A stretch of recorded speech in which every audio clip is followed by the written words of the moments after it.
petite forme? Gardez le rythme avec Berocca Énergie. Ushuaïa, ressentez la fraîcheur revigorante de notre touche aux parfums minéraux marins de l'Atlantique.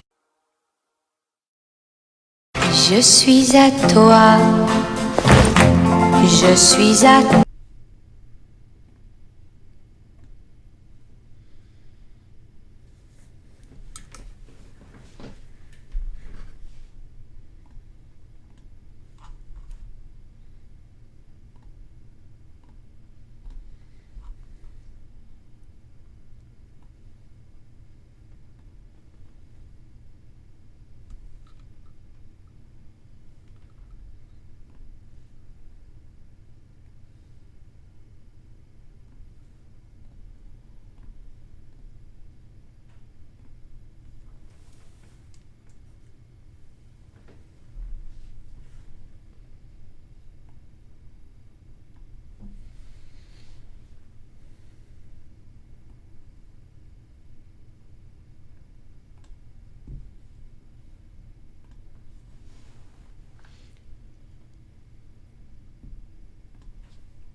Yo les gones, ça Salut va tout le monde. Salut. On va voir si Sandro va nous rejoindre. Bienvenue à tous les gars, merci. J'ai vu tous vos commentaires, j'ai vu tous vos likes, j'ai vu tous vos partages, ça fait plaisir. J'ai pas pu y répondre parce que je préparais le live justement. Sandro devrait pas arriver à arriver. Sandro, si tu es là, n'hésite pas à faire la demande. Et puis je t'ajoute. Il est là, ouais. Voilà, il doit être là normalement.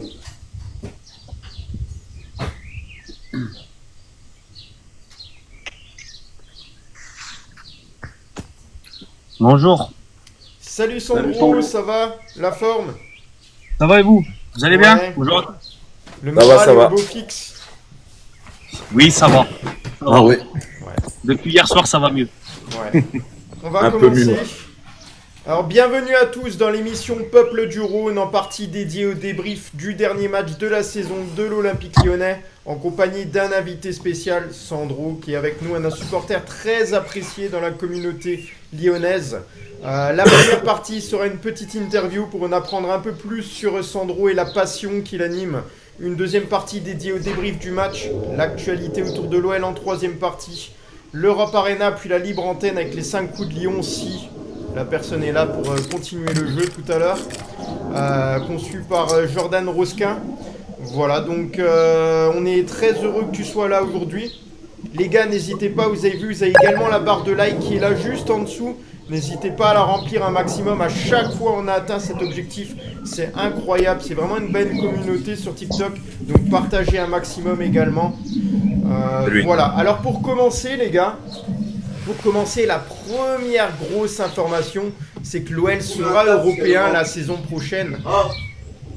J'ai entendu une voix là derrière, c'est quoi ça? Ah pardon. C'est Adil. C'est Adil, Voilà, quel est votre ressenti sur cette information, sur le fait que l'OL sera européen la saison prochaine? Et on va commencer par notre invité Sandro sur cette question-là. Eh ben, c'est une satisfaction parce que bon, c'était mal embarqué. Et puis voilà, il s'est passé un événement à la dernière minute hier soir et puis voilà, tout a basculé comme la saison dernière, à peu près le même scénario où on est européen à la dernière journée. Donc maintenant, il n'y a plus qu'à espérer que le Paris Saint-Germain remporte la Coupe de France pour faire l'Europa League. Certes, on fera la Conference League au pire des cas, mais c'est toujours plus intéressant de disputer l'Europa League. Donc maintenant, on n'a plus qu'à espérer que le Paris Saint-Germain fasse le taf. Ouais. Adil? Bah écoutez, c'est grâce à nous, hein. Adil, il est on là, t'entend hein. bien depuis que t'as ton casque. Hein. Ah super, le Il est maillot là. du Havre, ça va faire plaisir. Il ça. est là, hein. Parce que je vous ai vu comme des dingues, hein. Franchement, mais moi j'étais comme un malade. Parce que j'étais sur les lives des Strasbourgeois, mais après je me suis fait allumer. Hein. je disais rien, mais je me suis fait allumer par les Strasbourgeois. Bah, parce qu'il y en a certains, c'est des mauvais perdants. Et je leur avais dit, le hack, ça va être un traquenard pour vous. Bon, mais non, c'est bon, on va gagner. Eh ben non, ils n'ont pas gagné. Et grâce au hack, eh ben voilà, il fallait y croire jusqu'au bout. Mais voilà, l'histoire est belle. Maintenant, on va rester prudent. On va attendre la DNCG pour Lyon et on verra qu'est-ce qui s'y passera. En espérant que Textor ait l'argent pour qu'on puisse recommencer, parce que je me mets dedans avec vous, mes amis lyonnais, pour qu'on puisse recommencer une saison en Ligue 1 l'année prochaine. Et essayer de faire le même parcours, même voire mieux. Parce que ça a été pas mal. Pour moi, ça a été Manchester, bon ben voilà, ils ont été plus forts à la fin, mais normalement on aurait dû gagner. On aurait dû gagner ce match et on aurait dû peut-être aller en finale. Ouais. Bon, c'est pas le sujet voilà, ce soir, comme ça. Mais c'est bien que oui, tu fasses un topo de... oui, salut Juju. Salut tout le monde. T'as mis le nouveau maillot là, je vois. C'est ça. Top, On l'a incroyable. tous, hein. On l'a tous. Du coup, Non, on ton l'a premier tous, ressenti avec- sur le on fait l'a que tous. l'OL sera européen la saison prochaine? Il est bon, mon maillot. Bah, en fait, moi, je vais peut-être faire le relou, mais je suis un peu mitigé. Je suis content que l'OL entre en Europe quand même, mais j'oublie pas cet objectif de base qui était la Ligue des Champions et je suis un peu déçu qu'on l'ait pas, quoi, sur cette saison. Ouais, Damien. Ouais, mitigé aussi. Alors oui, on est pour l'instant en Conference League, donc on attend bien, comme a dit Sandro, on attend de savoir si Paris va gagner la Coupe de France. Ouais, mitigé parce que on devait se qualifier en Ligue des Champions avec l'effectif qu'on a et normalement le budget qu'on a. Maintenant, comme j'ai toujours dit, la Ligue 1 c'est impronosticable. On l'a vu hier. Moi, je voyais pas Strasbourg perdre chez eux encore une fois face au Havre. Bon, au final, ouais, ils ont perdu sur un penalty à la fin, donc. On est content parce que on revient encore de loin, on est 6e, hein, donc voilà, mais on verra le futur. Maintenant, j'espère qu'il y aura beaucoup de bien à Lyon, parce que c'est vrai que ce dernier mois a été très compliqué pour nous quand même. En tant que supporter, on a quand même. Moi, je ne vais pas vous cacher que j'ai regardé le match du hack et bon, le dernier penalty, il y est quoi, il va lui casser la jambe. Mais les joueurs aujourd'hui, ils savent pas faire attention, quoi. Ils rentrent, ils sont dans la surface. Ils savent très bien que si ils touchent le joueur, il y a penalty. Et ben non, ils y vont quand même. Alors on va commencer l'interview un petit peu de Sandro sur sa passion. Il y a des choses qu'on a envie de savoir et je ne sais pas si les auditeurs le savent tous. Moi personnellement, c'est vrai que j'ai déjà croisé beaucoup de lives et tu as beaucoup de communication avec les supporters. Mais ça ne veut pas dire que j'en sais plus que cela sur toi. C'est pour ça aussi que j'aimerais te poser quelques questions si tu es d'accord. Si jamais il y a quelque chose, tu te dis bon, c'est peut-être un peu perso. J'ai essayé de faire en sorte que ça ne va pas dans ta vie privée. Il n'y a pas de souci. J'ai rien à cacher. Tu peux y aller. Ouais.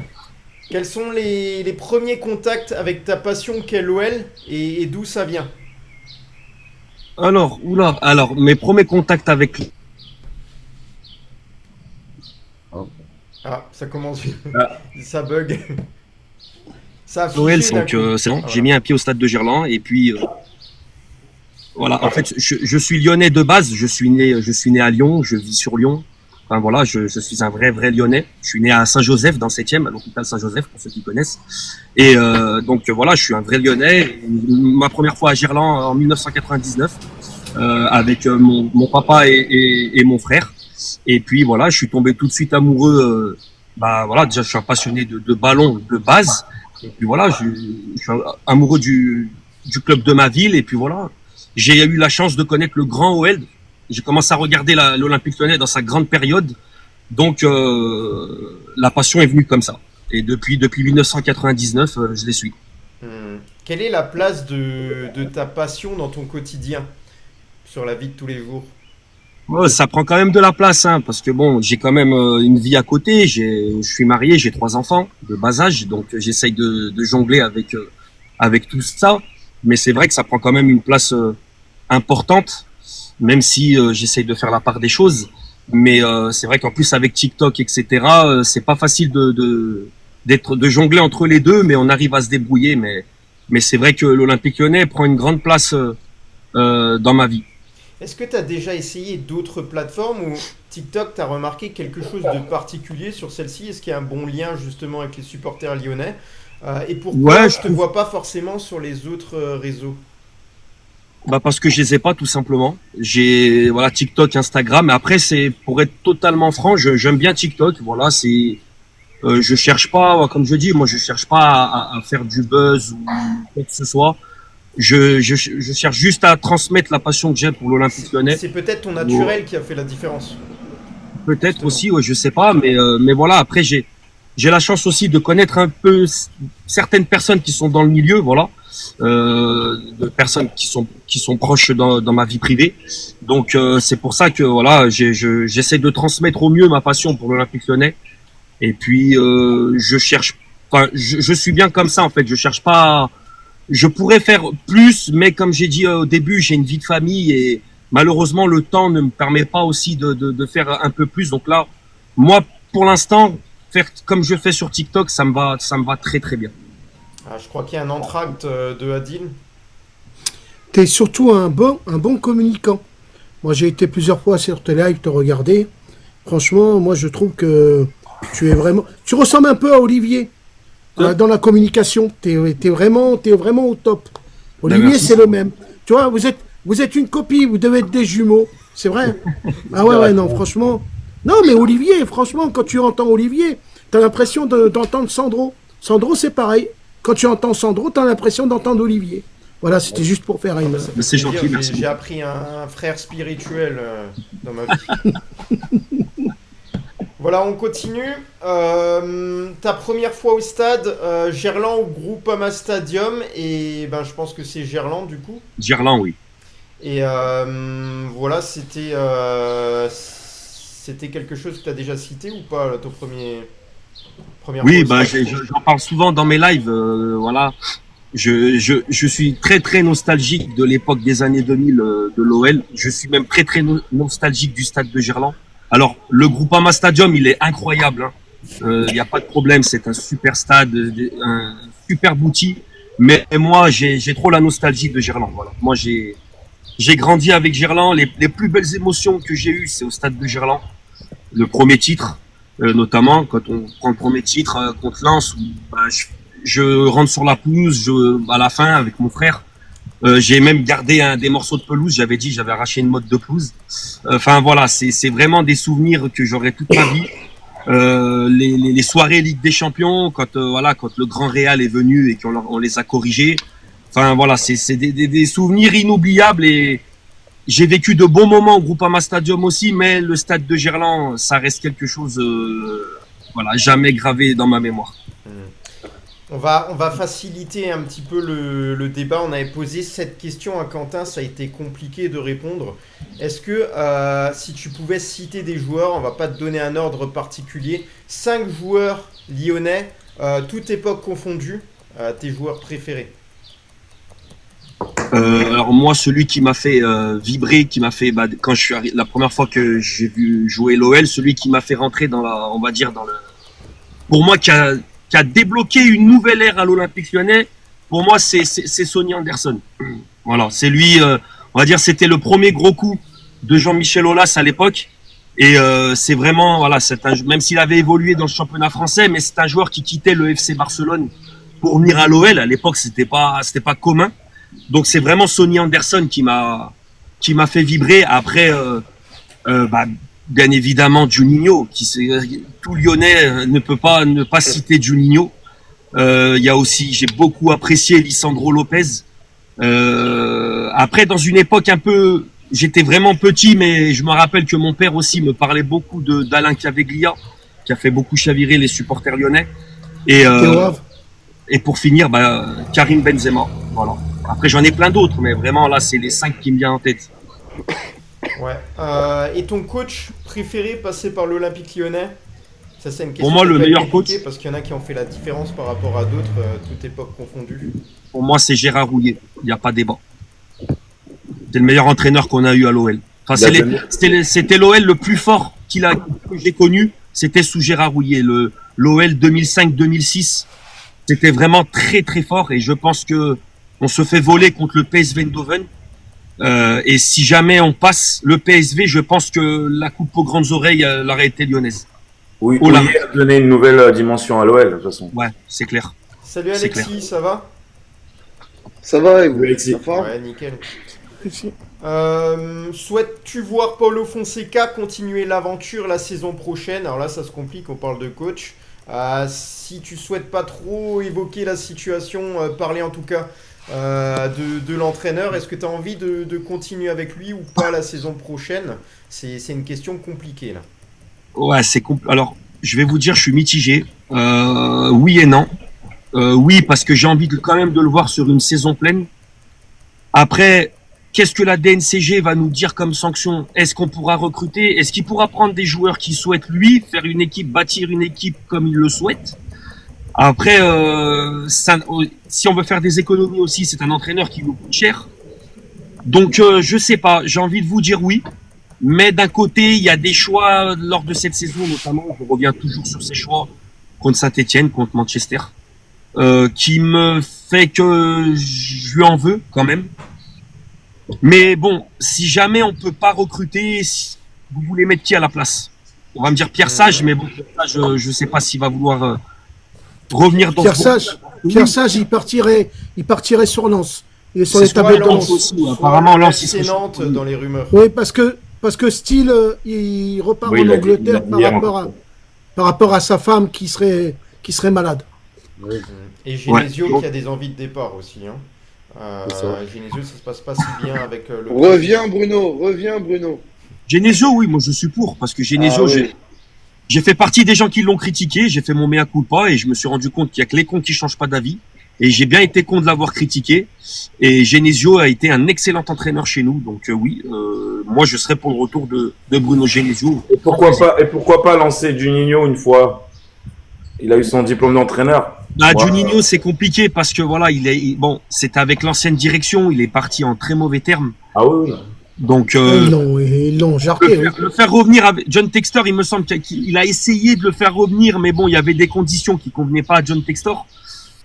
Maintenant, oui, Juni, ça restera toujours une légende du club. Voilà, on a un amour inconditionnel pour lui. Maintenant, ça me paraît compliqué quand même de le voir revenir. Pourquoi pas? À suivre. Ouais. Es-tu confiant sur le futur passage de l'OL devant la DNCG en tant que supporter sans que tu aies toutes les infos? Parce que parfois, on le sait, il y a des infos qui sont soit cachées en interne ou que John Textor garde pour lui. Est-ce que toi, tu as un indice de confiance plutôt positif ou négatif? Je vais quand même dire que je vais être positif parce que je sais que un club comme l'Olympique Lyonnais, voilà, je suis persuadé qu'un club comme l'OL n'ira pas en Ligue 2 pour plein de raisons. Et maintenant, c'est plus en John Textor que je n'ai pas confiance parce que il y a beaucoup de promesses et rien de belles paroles, mais il y a rien en acte. Maintenant, j'ai envie d'y croire quand même que, alors, je dis pas qu'on va être sorti de toute affaire, non. Je pense qu'on sera quand même sanctionné sur des choses. Mais de là voir l'OL en Ligue 2, moi personnellement, je vous dis mon avis, j'y crois pas du tout. Mais avoir des sanctions, malheureusement, je pense que oui.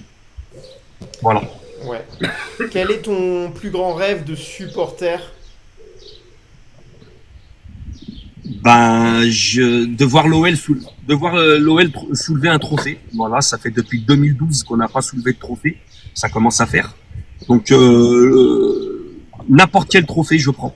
Voilà, voir l'OL soulever un trophée, revenir au devant de la scène, redevenir le club qu'il était.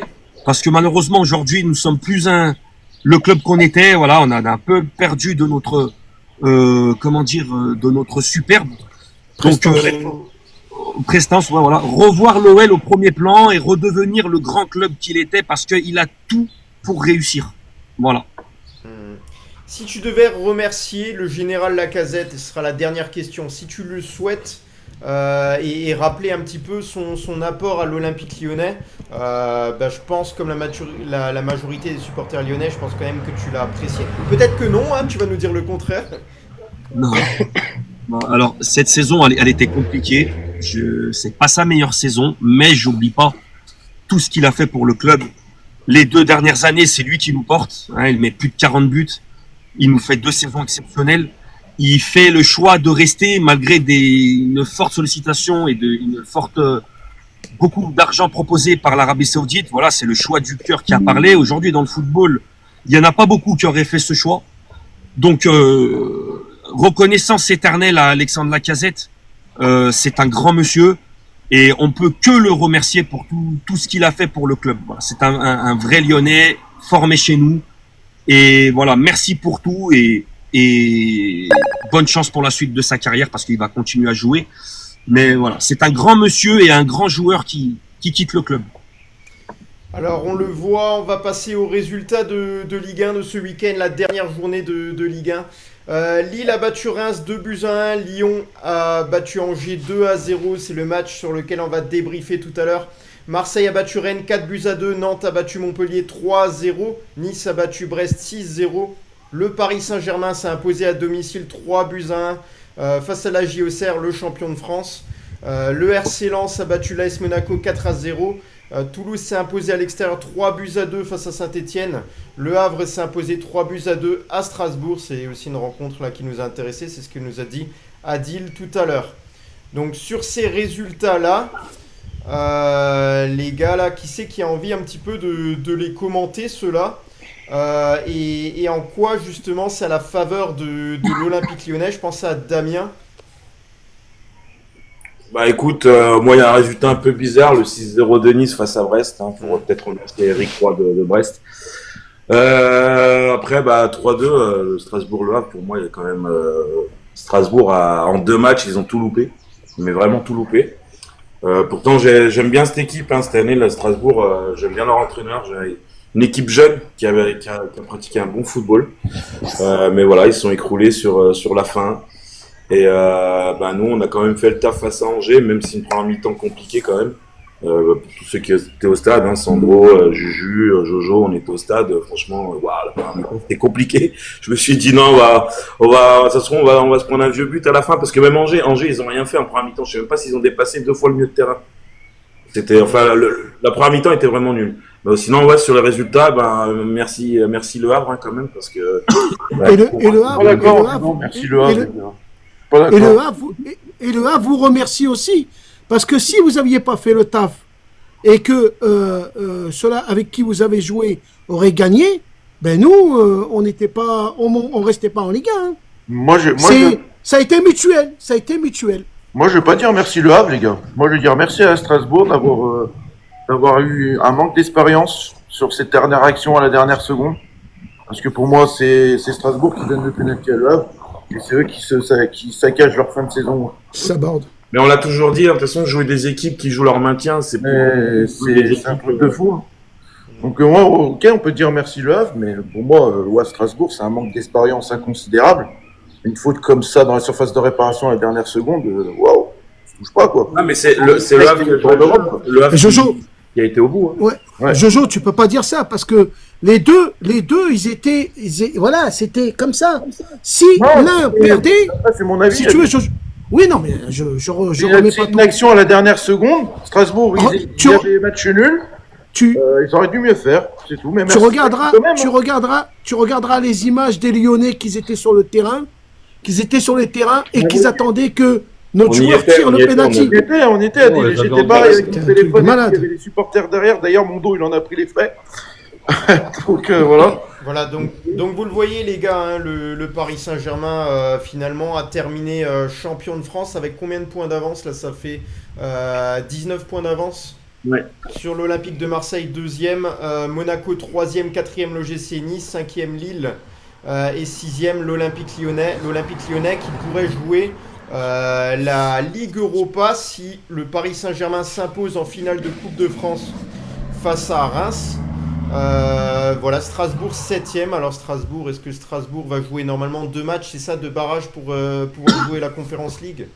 Match pour Strasbourg, ouais. Mais par contre, Reims va jouer les barrages en match aller-retour et en plein milieu et alors finale de Coupe de France. Donc, 3 matchs encore. Ça va pas être facile. Hein. Saint-Etienne et Montpellier en Ligue 2. Reims barragiste. Voilà, donc le Havre s'en sort bien, mais paraît-il que cette saison, il y a eu quand même beaucoup de décisions en leur défaveur pour les Havrais, il me semble, Adil. Oui. Bah après, écoute, Comme toutes on a les équipes. rencontré. Bah oui, mais on a Apparemment, le rencontré Havre, quand même. c'était costaud. Hein. Bah, on a rencontré quand même des sacrées équipes dans le championnat de Ligue 1. Tu regarderas à peu près toutes les équipes aujourd'hui. Ben, ça joue au ballon. Hein. C'est des grands noms qui sont dans des clubs. Nous, le Havre, on fait avec les moyens du bord. Et le Havre était le deuxième plus petit budget de Ligue 1 cette année. Bah voilà, tu vois. Et Voilà. leur directeur Parce que sportif, on le rappelle, quand c'est tu Mathieu Baudemer. Quand tu regardes de mémoire, tu regardes les joueurs havrais, je crois qu'ils tournent aux alentours de 20 000 euros par mois. Hein. C'est rien du tout. Moi, je suis content On parce va que hier dans le live, j'avais dit peut-être qu'on sera les chats noirs de Strasbourg. L'année dernière, penalty à la dernière minute. Je me suis dit, ça se trouve, enfin, en parlant d'hier, je me suis dit, ça se trouve ce soir. Mais le Havre, ils vont faire quelque chose, ils vont nous aider à la dernière minute. Et ben, pas manquer, c'est ce qui est arrivé. Et j'attendais parce Moi, que je l'ai dit, hein. le match, il finissait pas. Je me suis dit, allez, penalty, allez, s'il te plaît, penalty. Et il y a eu penalty. Putain, j'étais content. Et c'est grâce Incroyable. notamment à Alexis hier pendant le live que j'ai pu suivre les résultats en direct. Parce que tu me les mettais en commentaire, sinon je vais pas les voir. Ouais. Donc, J'avais dit, mais moi- j'avais dit à Adam et Juju que le Havre allait faire un truc à Strasbourg. Hein. Je l'ai dit. Ah, hein. moi, j'étais comme un fou. J'ai dit, méfiez-vous, le Havre a gagné Lille quand même à l'extérieur. Le Havre à l'extérieur, c'est quand même pas Tu l'as mal. dit. Moi, Ouais, j'ai tu l'as pronostiqué en avant-match que Lyon jouerait la Ligue Europa. Donc, Non, Moi toi, aussi. tu as pronostiqué depuis le début de saison que Lyon allait jouer en Ligue Europa, Olive. C'est une bonne question, justement. On va la poser à Sandro. Est-ce que c'est une bonne chose que l'OL puisse jouer, espérons-le, la Ligue Europa 2 saisons de suite, sachant que c'est pas vraiment la Ligue des Champions, mais est-ce que c'est bien? Oui, c'est bien, mais on aurait pu faire mieux, comme disait au début du live. Je sais plus si c'était Damien ou Juju qui avait dit qu'on avait l'effectif pour faire la Ligue des Champions et c'était l'objectif du club. Donc, c'est bien parce qu'on est européen, mais malgré tout, pour moi, ça reste quand même insuffisant parce que on avait les capacités, on a eu beaucoup d'opportunités pour disputer, se qualifier pour cette Ligue des Champions et on n'a pas saisi les opportunités qui se sont présentées à nous malheureusement. Mais voilà, c'est mieux que rien jouer, ça c'est clair. Mais c'est dommage parce qu'il y avait la place. Non, Mais après, Sandro, les gars, mais Sandro, après, les gars, faut se dire un truc, c'est que Lyon, ça joue encore l'Europe. quoi. Oui, bien sûr, voilà, ça c'est une satisfaction, c'est clair. Ouais, C'est ouais, pas une ouais, régression, c'est ouais, pas une ouais, régression ouais, parce ouais, qu'on ouais, n'était ouais, plus en Ligue des Champions. d'Europe, hein. On n'était plus en Europe, donc c'est pas une régression. Une Europa League, ça va, il y a du niveau quand même, il y a de l'argent Bah qui oui. rentre. Ouais, D'accord bah oui. avec Alexis là-dessus. Ouais, moi, je suis mais d'accord avec Alex. Sandro, supposons que tu vas en Ligue des Champions et que tu fais que les premiers tours. Ça sert à rien.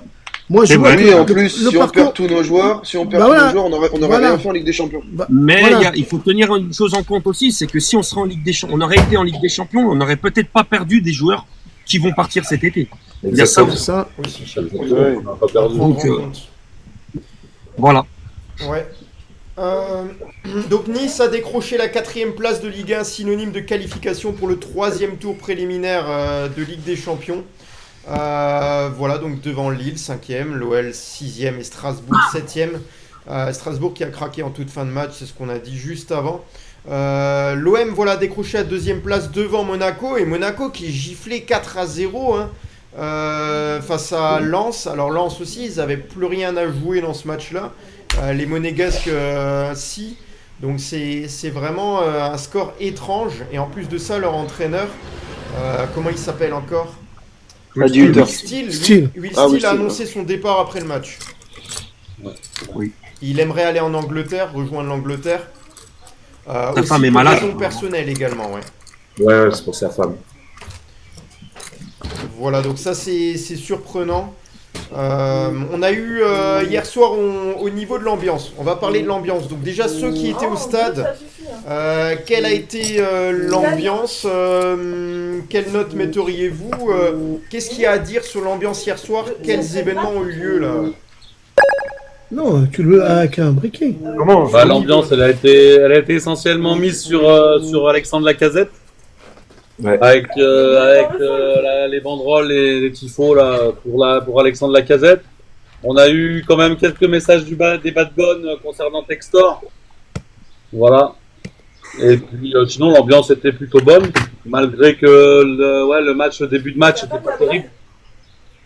Alors, Ouais, les je vois. banderoles qu'il y a eu là, c'est notamment le virage nord qui en a fait. Je sais pas si c'est le cas du virage sud, à vous de me dire.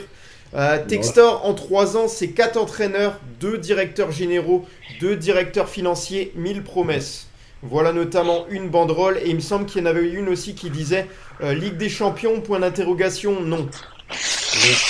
Voilà, donc c'est des mots très durs. Et puis John Textor qui était pas au stade hier soir, il arrivait en toute fin de match, et il me semble. c'est ça. Donc lui qui était du côté de... Crystal il a Palace. regardé voilà, le match de Crystal Palace, la finale de coupe, et le premier trophée Ils ont remporté gagné. par Crystal Palace. Lui qui est actionnaire à 45% là-bas, il me semble. Voilà, est-ce que... Après, voilà, c'est ça, quand tu as plusieurs clubs, il faut faire des choix. Là, c'est une finale de coupe. Est-ce qu'on peut vraiment lui en vouloir là-dessus? Je sais pas. En tout cas, il a manqué les 2 derniers buts d'Alexandre Lacazette. Il a loupé un petit peu ça. Et puis en fin de match, niveau communication, j'avais une info niveau communication de John Textor. Voilà. Tu peux pas lui en vouloir, après Olivier, il était à Crystal Palace aussi. Hein. Voilà, oui, c'est ça que j'ai dit. Hein. C'est une question, Ouais. c'était un point d'interrogation, c'était pas une affirmation. Moi, après Olivier, j'ai un petit coup de gueule sur la fin du match. Moi aussi. Hein. Ouais. Ouais. Alors, je vous donne juste l'information là. C'était une information de l'équipe aux environs de 23h45, alors que Ryan Cherki s'exprimait en zone mixte. John Textor est passé derrière lui dans les travées du Groupama Stadium. Il s'est pas exprimé, a profité du passage de Jorge Maciel devant les médias pour s'éclipser aussi discrètement que possible. Donc voilà, il a cherché à éviter quand même toute question. Je ne sais pas si c'est forcément lié aussi aux derniers événements, aux dernières communications des médias. Et puis ça peut être aussi en conflit avec les médias, parce que John Textor, il n'aime pas tout ce qui se dit dans la presse. Alors il y a du vrai, il y a du faux, c'est sûr. Maintenant, on entendra parler davantage tout à l'heure. Qui c'est qui voulait dire quelque chose là? J'ai entendu. Après, Moi, franchement, j'avais quelque chose à dire sur la fin du match qui a été gâché pour moi par les Bad Guns. Je suis désolé de le dire, hein. Je les aime bien les Bad Guns. Hein. Mais fin du match, juste avant le feu d'artifice et l'hommage à la casette, des bagarres ont éclaté de partout dans le virage nord, mais vraiment de partout, même la sécu en a ramasse. Pour vous dire, j'ai eu l'info, 36 personnes interpellées quand même. Il faut savoir qu'au Groupama, il y a des cellules, hein. Il y a 2 cellules, une collectif et 2 cellules individuelles où on peut mettre 30 personnes. Au bout d'un moment, ils étaient obligés de les amener à mes yeux. Donc c'était un gros merdier à la fin du match. Et du coup, je trouve que le match a été gâché un peu par les Bad Guns parce que côté virage nord, il n'y avait plus personne presque. Donc voilà, même si le feu d'artifice, pour moi, il a duré 3 minutes. Je sais même pas si c'était un vrai feu d'artifice. Et donc voilà, c'était mon coup de gueule. Franchement, je comprends pas pourquoi ça part en cacahuète comme ça. Surtout qu'on savait qu'il allait y avoir l'hommage pour la casette. Et après le feu d'artifice, s'ils voulaient pas rester pour donner leur coup de gueule par rapport au club, il n'y a pas de souci. Mais au moins pour la casette. Ça, j'ai trouvé vraiment dommage sur la fin. Et en plus, il faut savoir qu'il y a des familles, il y a des enfants. Enfin, à la fin du match, je trouve qu'elle a été vraiment gâchée par ça, en fait. Ouais, on nous dit, on n'a pas vu ça à la télé, moi non plus. Ils ont caché ces images-là, donc on n'a rien vu de tout ça. D'ailleurs, les gars, heureusement qu'il y avait l'hommage de la casette, hein, quand même, hein, pour la fin de soirée, hein, parce que pour le feu d'artifice. 3 minutes. Ma chérie qui me dit tu peux me filmer le feu d'artifice et tout parce que je voulais venir et tout. Je me dis heureusement que t'es pas venu du coup. La bâche verte déjà sur la pelouse, Ouais. j'ai entendu. Ouais, ça on l'avait déjà eu une année, la bâche verte aussi. Ouais. Mais l'année dernière elle était bien plus jolie que ça quoi. Alors est-ce que c'est par rapport au classement? Je sais pas, mais bon on voit que. Mais là, il n'y a plus d'argent pour le feu d'artifice. Voilà, tout simplement. Ouais, ça doit être ça. Sandro, l'ambiance de la soirée hier soir, qu'est-ce que tu retiens? Qu'est-ce qui t'a marqué en tout cas? Est-ce qu'il y a des faits plus importants que les autres? Bah, franchement, à part l'hommage à la casette, voilà, tout a été dit là. L'hommage à la casette, c'était, voilà, l'ambiance était surtout concentrée pour la dernière du général. Après, malheureusement, comme a dit Damien, il y a eu ce petit incident qui a un peu gâché la fin de soirée. Et c'est vrai que le feu d'artifice, voilà, excusez-moi, mais bon, il était un peu à chier, quoi. Faut dire la vérité, hein. Je sais pas si c'est restriction de budget aussi pour ça, mais c'était pas terrible, hein. Même le feu d'artifice de ma commune, il est plus joli, hein. Donc après, voilà, enfin, je veux dire, c'était un peu décevant. À part l'hommage à la casette, voilà, mais le reste de la soirée, je trouve que ça a été un peu flop. Enfin, c'est mon avis après, hein. Ouais. Ouais. Ouais, on continue. Qu'a dit Alexandre Lacazette? Alors, il l'a dit après le match par rapport à sa fin de l'histoire, en tout cas en tant que joueur du côté de l'Olympique Lyonnais. Il a dit beaucoup de joie, de fierté, d'émotion. J'ai envie de dire merci beaucoup à tout le monde, à tout le club, à tous ceux avec qui j'ai évolué, tous les coachs, les éducateurs que j'ai eus et surtout le public. Aujourd'hui, ils ont été grandioses avec moi. J'ai eu souvent des moments difficiles comme tout attaquant. Ils ont toujours été derrière moi, ils m'ont toujours encouragé, ils ont toujours cru en moi, donc je tiens encore à leur dire merci. Et quand on lui pose la question sur son avenir, il a dit « Je vais d'abord profiter avec les coéquipiers, ma famille et mes amis. D'ici quelques semaines, vous saurez mon avenir. Je verrai toutes les options qui se présentent à moi et je prendrai la meilleure pour mon avenir. Je n'ai pas voulu la prendre de décision avant pour ne pas manquer de respect à l'Olympique Lyonnais, pour ne pas avoir la tête ailleurs. J'ai voulu être à 100% jusqu'au bout. J'ai le temps de penser à l'avenir. » Donc voilà, sur Alexandre Lacazette, ça a été très pro jusqu'au bout. Il a fait ça pour l'Olympique Lyonnais parce qu'il sait que même jusque dans les médias, ça aurait pu faire grand bruit. Là, je pense qu'il va avoir des choix. Où est-ce que vous voyez Alexandre Lacazette la saison prochaine? On ne connaît pas toutes les possibilités. Jojo? Moi, franchement, je le verrais bien finir sa carrière en MLS, Lacazette. Je peux vous dire une petite info que j'ai sur Lacazette, si vous voulez. Ouais, bien sûr, c'est bien si tu me donnes des infos en complément. Il y a le club de Neom, le club qui a signé Benrahma, qui est très très chaud sur lui. Voilà, il verse des gros salaires. Il a un beau contrat. Surtout qu'ils sont montés, ils montent, c'est ça. Hein. Ils montent. Et puis en fait, le propriétaire de ce club est ultra riche. Voilà, et ça fait partie en gros, Neom est promu et ça fait partie des plus gros budgets du championnat saoudien. Donc voilà, ils sont prêts à lui offrir un beau, on va dire un beau chèque pour sa retraite. Mais le joueur aimerait, comme dit Jojo, aller en MLS. Ça fait partie des souhaits du joueur. Voilà. Moi, de toute façon, il y a beaucoup de joueurs de Ligue 1 qui a fini sa carrière en MLS quand même. Donc voilà. Et il y en a qui jouent encore, hein, Giroud. Giroud. Le problème de l'Arabie Saoudite, il faut s'y faire. Parce qu'il y a plein de restrictions. Hein. Il n'y a pas que aller jouer au foot. C'est spécial l'Arabie Saoudite. Hein. C'est la chaleur, il y a plein de choses. Hein. On a vu le joueur qui jouait à Lens et qui est revenu à Rennes. Il était plus au niveau quand il est arrivé au départ à Rennes. Hein. Il lui a fallu du temps avant de redevenir performant. Attention. Il y a un joueur qui a signé cet hiver qui s'appelle Duran d'Aston Villa. Il fait 900 km pour aller à l'entraînement parce qu'en fait, comme ils sont pas mariés avec sa femme, ils peuvent pas, si vous voulez, dormir ensemble en Arabie Saoudite, c'est interdit, il faut qu'ils soient mariés. Donc le joueur, il fait 900 km à chaque fois. Donc c'est un gros merdier. La fois, quand on m'a dit ça, j'ai dit ah ouais, c'est un truc de fou. Il y a des exceptions parce que Cristiano Ronaldo, il est pas marié non plus et il vit avec sa femme. Ouais, mais je pense qu'il a des trucs. Ouais. On va attaquer sur le contenu du match juste avant, les gars. J'ai vu que vous avez rempli la barre de likes. Merci à vous là pour les objectifs atteints. N'hésitez pas à partager. Vraiment, en ce moment là, vous êtes vraiment très actifs et c'est grâce à vous qu'on est là pour animer. Et grâce à Sandro aussi ce soir qui est présent, qui peut débriefer avec nous ce match. Et on va attaquer notamment le contenu du match. Alors vous avez donné chacun votre tour, votre impression globale sur le match. Je vais commencer. Alors moi je pense que sur la première mi-temps, l'OL a manqué de justesse technique dans les passes, dans les transmissions, dans l'avant-dernière passe, dans la finition. Voilà, c'était mauvais hein. Et là je mets même en avant Alexandre Lacazette hein, parce que parfois si vous voyez les ralentis sur les passes, elles sont vraiment belles hein. L'adversaire il était, on va dire, au niveau sur la première période, un peu moins sur la seconde période. Voilà, on a profité aussi du fait que l'Olympique Lyonnais en première mi-temps n'était pas en grande forme. Hein. C'était vraiment pas avec intensité. On aurait dit qu'ils avaient déjà la tête en vacances. Et sur la seconde période, l'OL s'est réveillé petit à petit, a ajusté quelques détails, un peu plus de concentration et plus de persévérance aussi. Je pense à Ryan Cherki qui a délivré 2 passes décisives pour Alexandre Lacazette, hein, qui a marqué son 200e et 201e but avec l'Olympique Lyonnais. Donc voilà, victoire méritée, mais face à une équipe qui était quand même globalement assez faible hein, en face. Voilà, Sandro, ton impression globale sur le match?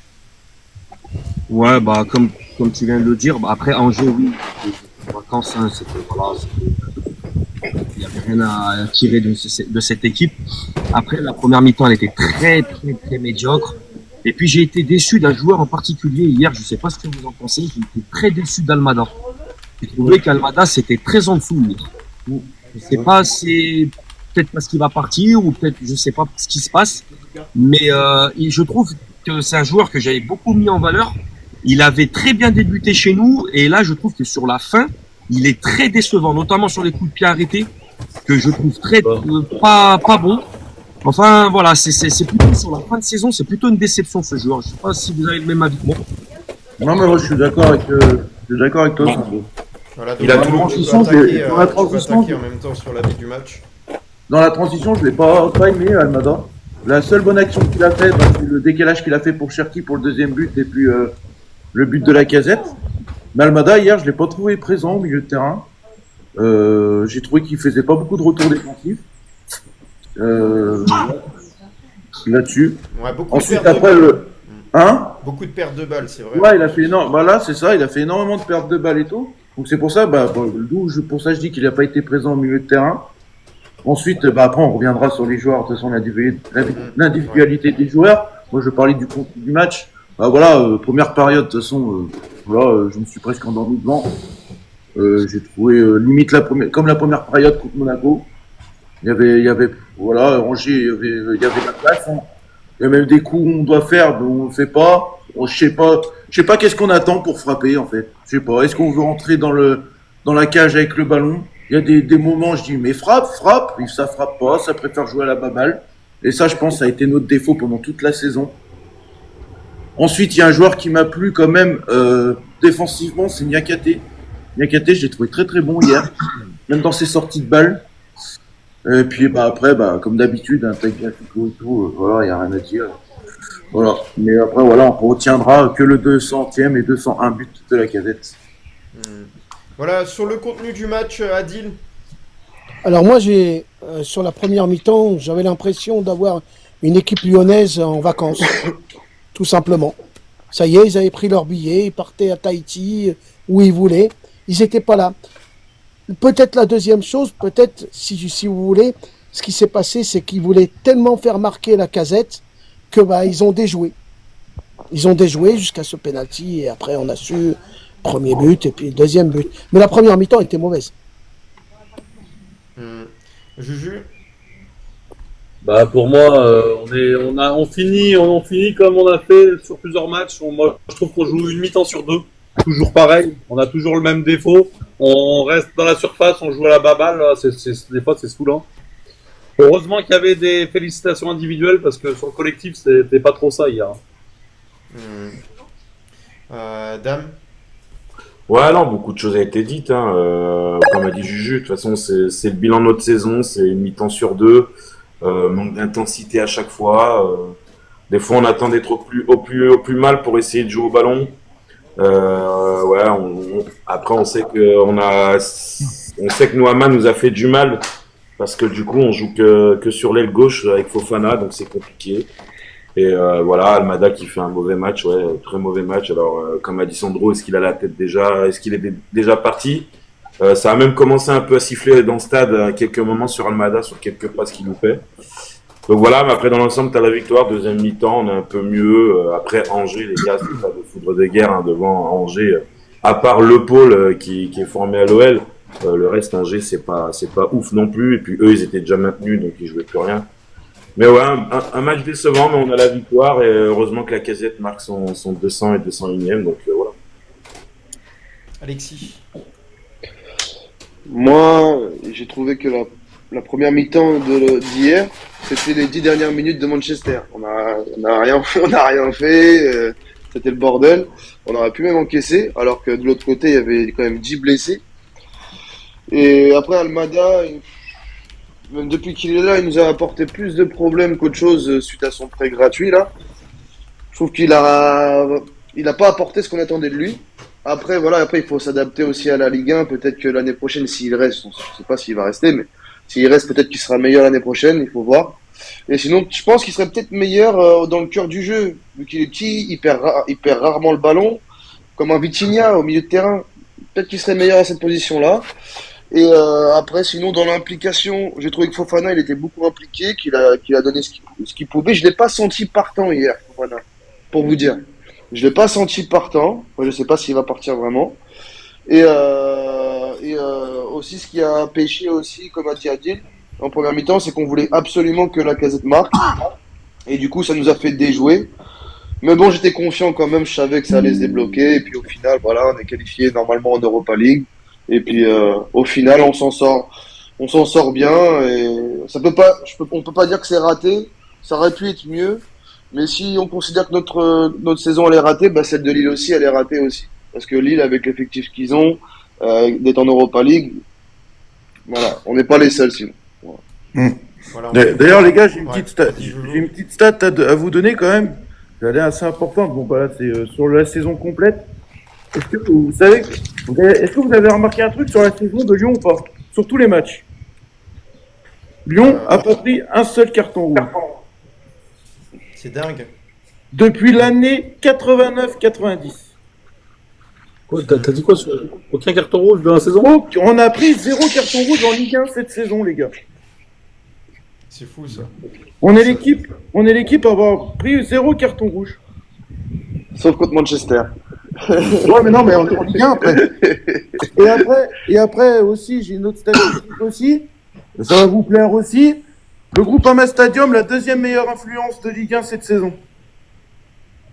Je l'ai la statistique en photo. Derrière le Vélodrome, sûrement. Non, mais en vrai, derrière au Groupama, il y a une vraie ambiance. Hein. Ouais. Mon père, il est pour Marseille. Donc, Le Groupama Stadium, pour lui faire plaisir, moi, je suis déjà allé au Vélodrome avec mon père. Et c'est sûr qu'il y a une ambiance de fou au Vélodrome. Mais attention, quand le Groupama, il est blindé, là. Et ben, limite, je préfère l'ambiance du Groupama. Et c'est pas parce que je suis pour Lyon, hein. Mais j'ai pu comparer en allant au Vélodrome et en allant à Lyon. Et on n'a rien à envier au Vélodrome. Pour aller dans la direction d'Alexis avec ce qu'il dit là, c'est intéressant parce que moi, les supporters de football en règle générale ou d'autres clubs que j'ai pu ramener au stade, au Groupama Stadium, bah désormais ils sont fans de l'Olympique Lyonnais. Et c'est assez incroyable pour le souligner.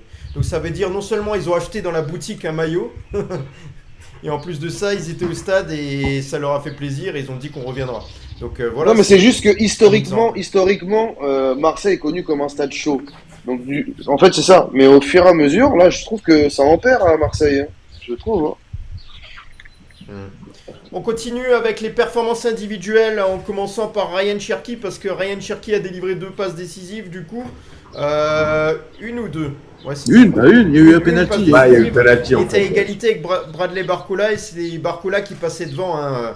Barcola, il est sorti du match en fin de rencontre, il me semble, avec le Paris Saint-Germain. Ryan Cherki, lui, il a marqué il a délivré sa passe décisive. Donc il a atteint les 11 buts là que vous voyez là. Bradley Barcola, deuxième, ils m'ont pas mis le nombre, c'est 10. Moses Simon, troisième. Gaëtan Perrin, également. Cinquième, Magnès Akiliouche. Dylan Bakwa et septième, Lassine Sinayoko, à égalité aussi avec Jonathan Klaus. Donc voilà, Ryan Cherki, ça confirme sa très bonne saison. Par contre, il a fait une déclaration, je suis pas tout à fait d'accord avec ça. Je sais pas si je peux la retrouver, mais en tous les cas, il est sorti en larmes à la 90e minute. Après, on l'a vu en tribune encore au coup de sifflet final où il était encore en larmes. Ryan Cherki, il a dit après le match qu'il a envie de revenir à un moment donné à l'Olympique Lyonnais. Il l'a dit alors qu'on lui a pas posé la question. Donc ça c'est intéressant. Maintenant à savoir, les joueurs quand ils reviennent à l'Olympique Lyonnais, il ne faut pas non plus qu'ils reviennent une fois qu'ils sont au plus bas de leur niveau, qu'ils n'arrivent plus à apporter grand chose. On a vu Alexandre Lacazette qui a apporté des statistiques et pourtant c'était compliqué de revenir, il y avait quand même une pression sur lui. Tu as également Tolisso qui a fait son retour la première saison ou la deuxième saison. Les 2 premières saisons, il me semble, c'était plutôt moyen. Ça fait combien de temps qu'il est là, Tolisso? 3 ans? La 3e année. Ouais, 3e année. Et la 3e année, c'était la bonne finalement, après beaucoup de travail. Et on sait que l'entraîneur du Bayern Munich avait dit que Corentin Tolisso, c'était uniquement une question de forme et d'état physique parce que le joueur, il le trouvait fantastique. Donc voilà, on a pu voir aussi un bon Corentin Tolisso. Là, sur Ryan Cherki, sur ce match, il a été décisif. Olivier, ouais. si je peux faire un aparté sur Tolisso, c'est un peu la même situation que Dembélé.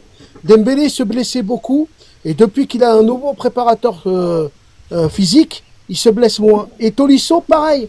On pouvait, si on revenait quand il était au Bayern, il était souvent blessé.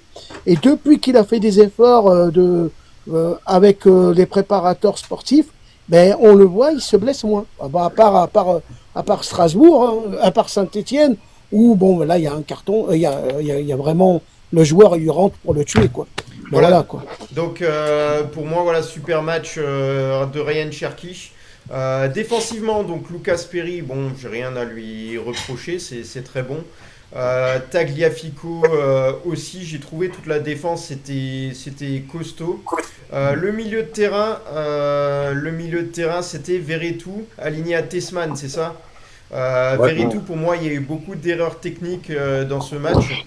Ses conduites de balles approximatives, ça m'énerve un petit peu. Malgré tout, en seconde période, je l'ai trouvé bien meilleur. En numéro 10 on avait Almada, voilà pour moi la première mi-temps ça lui gâche un peu sa prestation. Offensivement Lacazette, j'ai été déçu sur la première période parce que voilà je pense qu'il y a des passes de Ryan Cherki qu'il aurait pu au moins essayer de cadrer ou en tout cas d'essayer de toucher parce que vraiment c'était des bons centres de Ryan Cherki. Mais malgré tout il a mis son 201e but donc il a été décisif, il a été là bien présent. Les ailiers, on avait Ryan Cherki à droite, bah voilà, j'en ai déjà parlé. À gauche, on avait Malik Fofana. Malik Fofana, pour moi, sur ce match-là, ça a été assez correct. Voilà, j'ai pas grand-chose à dire sur lui, sur ce match-là. Voilà, individuellement, sur ce match, Sandro, est-ce que tu as envie de citer certains joueurs ou est-ce que tu as envie plutôt de faire un top et flop comme tu veux? On peut citer certains joueurs. Et alors, comme tu l'as mentionné, j'ai bien aimé le match de Cherki. Je trouve qu'il a été pas mal hier.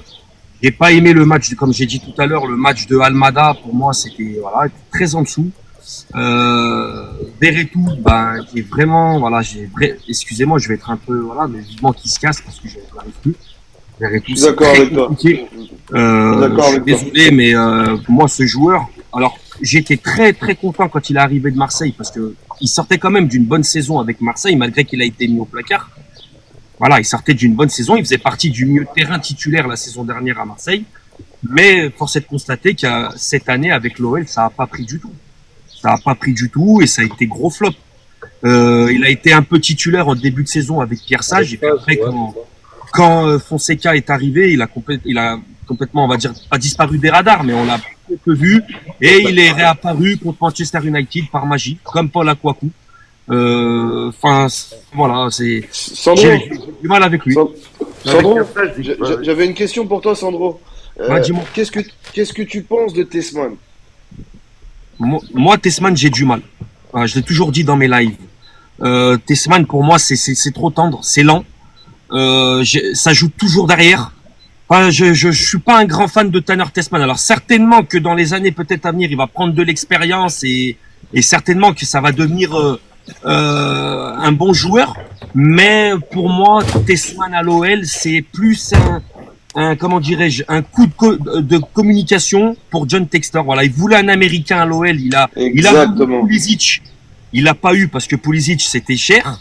Donc il s'est retourné sur Tessman. Pour moi, c'est ça. C'est parce qu'il voulait un Américain à Lyon. Je suis totalement d'accord avec toi. Et je me rappelle d'hier, il y a un fait de jeu, je sais pas si vous vous en rappelez. Il y a Cherki qui a le ballon. Il attend. Il patiente avec le ballon. Il attend que quelqu'un demande le ballon.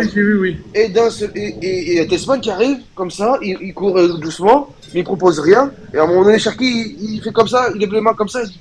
C'est vrai. Il l'engueule. C'est énervé. Il propose rien.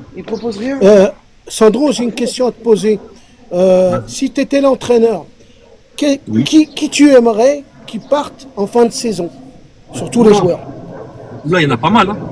Oui, mais bon.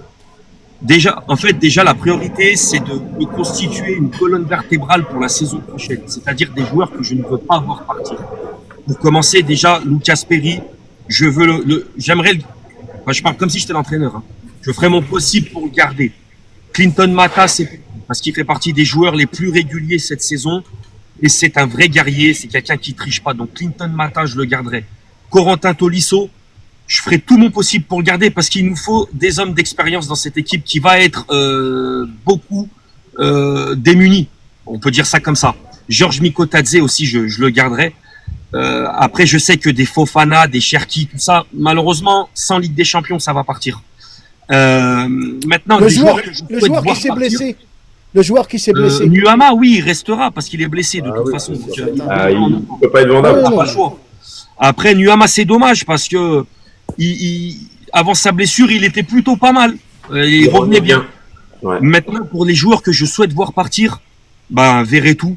moi aussi. Verretou, il y a qui c'est qu'il y a encore les fins de contrat, voilà, ils vont partir. Après, il y a des Akwaku que je vendrai. C'est bien beau de les vouloir faire partir, mais il faut qu'ils trouvent preneur aussi. Quel club va vouloir les prendre et aussi quel club va vouloir s'aligner parce que vous savez qu'à l'OL ils sont grassement payés, hein, ils ont des beaux salaires très confortables.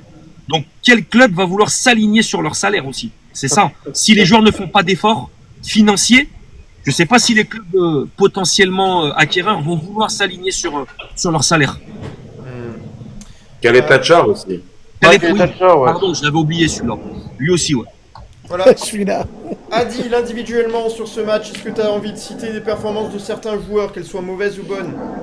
Je peux pas vous dire, j'étais sur le match du Havre. Ok, je sais veux. pas. Moi, Moi, comme je t'ai dit, Niakate, il m'a fait plaisir hier. Bon match de Niakate. Enfin, je pense qu'il y en a qui vont être d'accord avec moi. Bon match de Niakate. J'ai trouvé dans les sorties de balle, il était serein. Bon, après, il s'est rangé en face. Oh, mais il a été bon, Niakate. Moi, j'ai trouvé encore Maitland Nice très bon encore hier. Maitland Nice depuis. En vrai, c'est un truc de fou, hein, mais depuis l'histoire qu'il a pu avec sa femme, on a retrouvé notre Maitland Nice sur cette fin de saison. Ensuite, Cherki, Cherki, il a été décisif, comme il l'a été souvent cette saison. Il n'a pas fait un match plein, mais il a été décisif. On demande à un attaquant d'être décisif, c'est ce qu'il a fait. Il a donné une passe décisive à Lacazette. Ensuite, Lacazette, très content pour son doublé hier soir. On lui avait demandé d'en mettre un, il en a mis 2. Et puis, moi, Fofana, je ne l'ai pas trouvé par rapport au match contre Rennes ou voir Monaco. Je sais pas, il n'a pas réussi à faire ce qu'il voulait faire. Et pas mal de fois, il est rentré dans la surface pour se mettre sur son pied droit pour enrouler. Il l'a pas fait. Je sais pas, voilà. Ensuite, Tezman, comme il a dit Sandro, même avec Sandro, Tezman, moi, s'il m'énerve, c'est qu'il est tout le temps en train de jouer en arrière. On demande à un joueur un 6 de jouer vers l'avant. Lui, il fait quoi? J'ai l'impression qu'il a peur. Il joue tout le temps vers l'arrière. Il a peur de se tromper. Et comme a dit Alex, il y a une action, l'autre, il reste 15 secondes avec le ballon. Je dis, t'attends quoi? T'attends qu'Angers prenne le ballon, quoi. Donc, après, c'était le dernier match de la saison. On a réussi quand même à faire le boulot. Et puis, voilà. Juju? Ouais, moi après, j'ai pas forcément de top. Après, je mettrai Lacazette pour ses buts en top. Et puis après, en flop, oui, un peu Almada qui perd beaucoup de ballons, les coups de pied arrêtés. Et puis Kaletachar à la défense. Voilà. Je peux relever deux petits flops. Ouais, vous avez tout dit, de toute façon, les gars, il n'y a pas grand chose à rajouter sur ça. Après, Jojo Niakate fait un bon match, mais en face, il n'y a rien. Ouais, mais je te dis, il a fait un bon match. Le truc qu'il a fait, il a fait En tout cas, pour moi, les 4 défenseurs ont fait un bon match. Si tu veux, Tagliafico, toujours pareil, t'es sur la Grinta. Enfin, voilà, au niveau défensif, tu peux pas leur reprocher quoi que ce soit parce qu'en face, c'était pas bon. Ouais, après, au milieu de terrain, ouais, Tessman, c'est trop lent, Verretou, je pense que c'est la fin, faut que ça parte. Je crois que c'est 300 000 € par mois, Verretou, donc ouais, vaut mieux s'en débarrasser. Almada, pour moi, oui, il a pas été bon sur ce match. Alors, est-ce il sait déjà qu'il va partir, donc je sais pas, ça a peut-être joué là-dessus. Lacazette, il a fait son match, voilà, il a mis son but et son doublé, donc tant mieux. Fofana, ouais, il a fait aussi son match. Et Ryan Cherki, pour moi, Ryan Cherki, je le mets quand même homme du match parce que pour la dernière, il a quand même été offensivement, pour moi, l'un des meilleurs. Donc voilà, après, voilà, le problème c'est que le terrain est trop lent quand tu alignes des Matich, des Tessman et des Verretou ensemble, c'est compliqué. Avec l'intensité de la Ligue 1. Ouais. En fait, t'as besoin d'un créateur au milieu de terrain au bout d'un moment. T'as soit besoin d'Almada ou de Cherki. Pareil, pour revenir au match de Monaco, il nous aligne un milieu de terrain le plus lent de la Ligue 1, quoi. Donc au bout d'un moment, tu veux jouer au ballon, tu peux pas jouer au ballon. T'as besoin d'un créateur et à chaque fois il s'en prive sur les gros matchs parce qu'il a peur. Et voilà. Mais sinon, sur le match individuellement, voilà, ils ont fait leur match. De toute façon, en face, il y avait rien. Donc. Moi, j'ai une question, mes amis lyonnais. Adil, et après on passe au. Cherki, il a fait une sacrée action sur le match. Le grand pont sur les deux joueurs, là. Oh, le stade, il s'est réveillé, le stade. Mes amis lyonnais, moi, j'ai une petite question à vous poser. Est-ce qu'il n'y aurait pas des jeunes qui pourraient, la saison prochaine, monter dans le groupe professionnel? Ah oui, oui. Il y en a déjà 2 qui ont joué là, dernièrement. Moi, je trouve que le 6. Non, Darius qui est rentré hier, ouais, exact. Le 6, là, Mathis de Carvalho, je trouve vraiment fort. Il me fait penser à Matic. Je l'ai vu jouer la dernière fois dans la finale là, de Plic. Et c'est celui qui m'a le plus impressionné, c'est lui, Mathis de Carvalho. Il est en fin de contrat aspirant et il est en négociation avec le club ou avec d'autres clubs. Ah bah, s'il comment dire, le prolonge pas, s'il lui propose rien, c'est une erreur. Parce que je le trouve vraiment très très fort. Mais il y en a que 2 ou 3 qui pourraient monter. Parce que ça me paraît quand même bizarre quand même. Après, tu peux pas jouer avec une équipe, des équipes. Des non, joueurs. d'accord. Non, mais après, les gars, de toute façon, pour dire quel joueur fait monter tout, déjà, c'est les matchs de préparation cet été. Il va y avoir pas mal de jeunes joueurs déjà qui vont se montrer déjà pendant cet été. C'est des matchs de préparation déjà. Donc. Mais moi, je voulais en venir. Barisic, Rodriguez, Molébé également. Oui, mais pour parler aussi de la réserve, les gars, la réserve, j'allais en N3, je crois, à niveau. Non, oui, mais d'accord. Alors, mais N3, moi, ils n'arrivent pas à monter, Adil. Alors, déjà, tu n'arrives pas à monter. Non, je sais. Mais moi, je voulais en venir en cas où on aurait des restrictions financières t'auras pas par rapport à la Denchese. Là, voilà, c'est ça que je veux dire. Après, pour avoir quelques infos en interne, par rapport au centre de formation, il y a les éducateurs estiment que la réserve de l'Olympique Lyonnais, les joueurs de l'Olympique Lyonnais, les jeunes, ne sont pas encore prêts pour vraiment franchir. Alors, il y en a peut-être des exceptions, attention, hein, mais la plupart ne sont pas prêts pour franchir le pas au niveau professionnel. Ils estiment que le niveau n'est pas encore là. Vous savez, le centre de formation, maturité aussi. c'est plus ce que c'était. Mais les gars, c'est qui est en retour de prêt là, cette saison, la fin de la saison là? C'est qui revient là, à Lyon là? Moi, par contre, les gars, je vais devoir vous laisser. Ouais. Pas de soucis. Merci beaucoup, Damien. Partir, les gars. Bonne soirée à vous. Merci, bonne soirée à toi. Et allez l'OL, on les aura le gars. temps de le voir. Ça, à un moment donné, on fera des sujets. Ouais, non, mais après, c'était pour ça. Il y a Diawara qui doit revenir de son prêt. Amin Sarr, non? Amin Sarr, certainement, il va rester en Italie. Ouais, tant mieux. Mais Diawara, oui, doit revenir parce que c'est un prêt sec. Et il y a aussi Patouillet qui doit revenir. Le gardien. Il y a Lazari aussi, je crois. Lazari, ouais. Il est prêté à Molenbeek, ouais, c'est ça. Alors on en revient les gars sur le match, le coaching, est-ce qu'il y a quelque chose à dire sur le coaching, mis à part le fait qu'il ait fait rentrer Barisic en fin de match, voilà les choix tactiques là sur ce match, le dispositif, la composition, on l'a dit, le milieu de terrain, voilà c'est pas fou, mais après est-ce que d'un point de vue effectif il y a déjà un problème de toute manière, parce qu'à droite finalement si Cherki n'est pas aligné, est-ce qu'on a un ailier capable de jouer à droite? C'est Alexis qui m'a dit ça. Nuama a dit ça hier et Nuama était blessé donc mais les gars, moi je trouve qu'on a fait ce qu'on a pu sans Nuama, hein, les gars. Vous voulez mettre qui à la place? Alors qu'il y a quelques temps, Nuama on le trouvait pas non plus en début de saison, on le trouvait pas en tout cas très important du côté de l'Olympique Lyonnais, parce que certes il est percutant, mais voilà il n'avait pas de statistiques. Mais là il commence. Mais là, il la tête dans le gazon, il regardait pas les joueurs autour de lui. Mais c'est surtout qu'il était bien venu. Il se fait les ligaments croisés au mauvais moment. C'est un truc de fou. C'est au moment où il a des statistiques en fait, où ça commence. Ah ouais, mais le match d'après de Nice-Lyon en fait. Quand il met son super but, il se blesse le match d'après.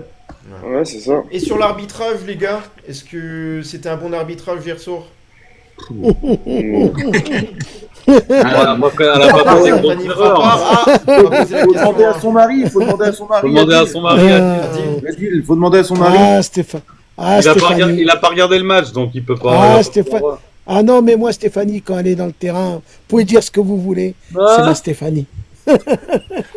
Oui, Sandro, en fait, Adil, il est à fond sur Stéphanie Frappard. Ah, il le sait pas encore, il est amoureux de Stéphanie Frappard. C'est un grand mot. Mais C'est un il va grand lui mot. faire- J'exagère un peu, oui. il va lui faire Olivier, ma Olivier, chère Stéphanie. Ma chère Stéphanie. il faut qu'un jour tu l'invites, Stéphanie. Ouais, Fofana. mais ouais, mais tu sais ce qu'il doit Tu faire? Il doit rigoles, faire mais un je suis couplet. capable. Hein. Moi, je fais une invitation écrite Ouais. très pro, il n'y a pas de souci. Hein. Ma chère Stéphanie, maintenant que la saison est terminée, je t'attends au bord de la plage. Viens. Non, mais pour Je revenir pense que sérieusement, dans elle a pas l'invitation, fait- je parlerai pas d'Adil, Alexis. Je dirai rien là-dessus. Elle va refuser sinon. Elle a pas- Il a ses qualités, Adil, mais si vraiment il est à fond sur elle et qu'il la scrute au moindre Non, geste, non, malheureusement, non, elle va se sentir non. mal à l'aise quand même. Honnêtement, je vais vous dire pourquoi j'aime ce type d'arbitre. C'est que, de mémoire, je crois qu'on n'a qu'un arbitre féminin. Et aujourd'hui, pour moi, il faut qu'il y ait plus d'arbitres féminins. Pas que dans le championnat de Ligue 1, dans tous les championnats, pour qu'on puisse voir aussi... parce que on demande l'égalité homme-femme aujourd'hui, et on ne le fait pas dans l'arbitrage. Pourquoi? Posons-nous la question. Mais c'est la seule femme, hein, de toute façon. Ben voilà, c'est ce que je dis. C'est ce que je dis. Non, mais je rigole quand je dis Stéphanie Frappard. Je plaisante. Mais honnêtement, par rapport à homme-femme, ça serait bien qu'il y ait un peu plus de femmes qui montent. On sait que tu vas Je sais même pas, les amis, je sais même pas dans les féminines s'il y a d'autres femmes arbitres qui arbitrent les féminines. Bah, Je c'est pense Dina pas. Arkema, la Dina Arkema. Il n'y a que ça. Ouais, il y a que des mais il y a que des arbitres féminins, hein, Dina Arkema. Hein. Ah oui, Bah oui. alors elle devrait monter chez les hommes. Ouais. Ok. J'ai une question pour Sandro. J'ai une Alexis, question pour Sandro. ouais. Après, on va finir avec le dernier point.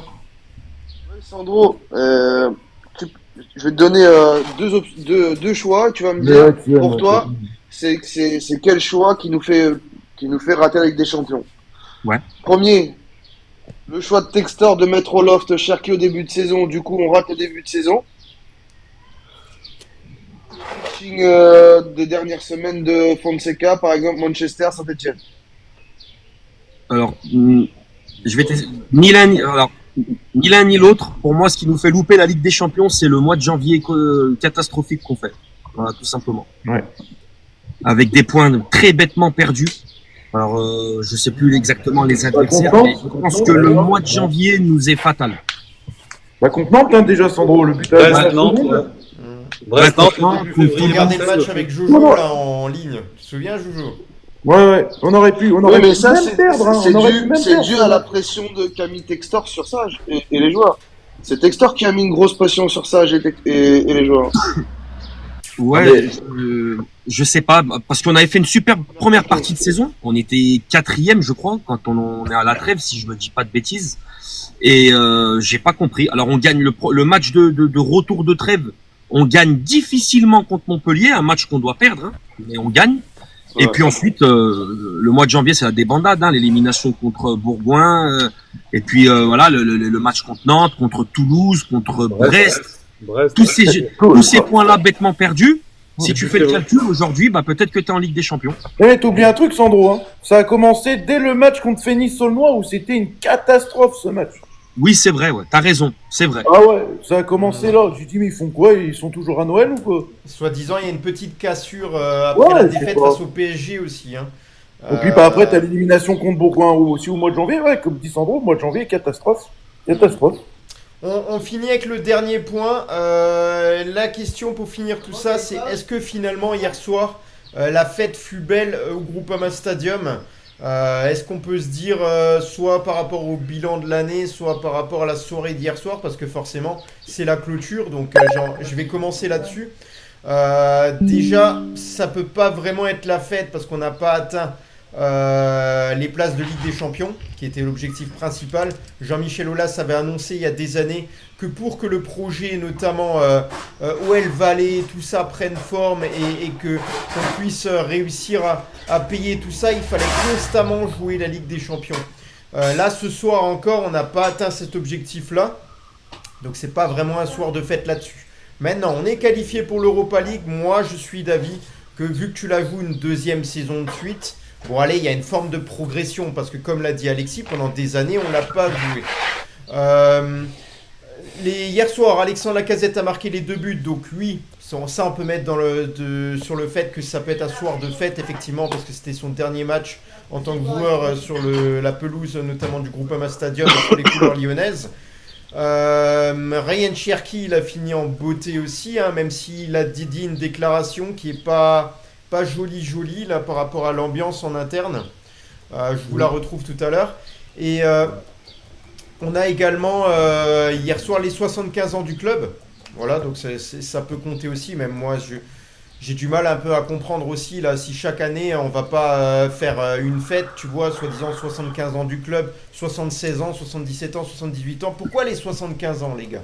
Pourquoi les 75 ans et pas les 76 ans, les 77 ans, etc. Parce que... Pour moi, tout ça, c'est commercial. Je te donne la parole après, Alexis. Pour moi, tout ça, c'est du marketing. C'est pour faire vendre, pour faire rentrer de l'argent dans les caisses. Et parce que je vois pas en quoi c'était un événement. Mais chaque année, il faut en créer d'autres pour faire rentrer de l'argent dans les caisses. Et j'ai vu l'Olympique de Marseille qui a fait aussi un truc comme ça.